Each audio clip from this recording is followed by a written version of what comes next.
Mainly জানা দরকার a to the power m by a to the power n division a to the power m minus n just এটি। তো শিক্ষার্থীরা 12 নম্বর অঙ্কটা আমরা কিভাবে সলভ করব দেখো, আমাদের রাইট হ্যান্ড সাইড 1 বাই করতে বলছে, লেফট হ্যান্ড সাইডে আমাদের এই কথাগুলো বলা আছে। তো এই অঙ্কটা করার জন্য আমাদের শুধু এই সূত্রটা আমাদের মেইনলি জানা দরকার, a to the power m by a to the power n division a to the power m minus n just এটি।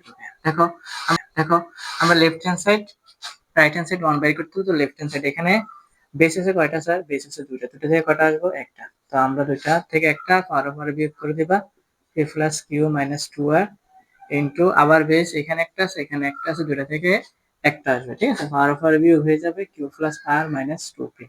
আবার এখানে বেস এখানে একটা আছে এখানে একটা আছে, দুইটা থেকে একটা r plus p minus 2q। তো এবার আমাদের আরেকটা সূত্র আমরা ইউজ করি, a to the power m into a to the power n। আমরা এই সূত্রটা জানি সবাই, ঠিক আছে? তাহলে বেস দুইটা থেকে একটা পাওয়ারে যোগ, তাহলে বেস দুইটা তিনটা থেকে কয়টা আসবে? এখানে যেহেতু একটা দুইটা তিনটা আছে, তিনটা থেকে একটা আসবে আর পাওয়ার গুলো আমরা যোগ করে দেব, ঠিক আছে? এটা হচ্ছে আমাদের ক্লিয়ার কথা।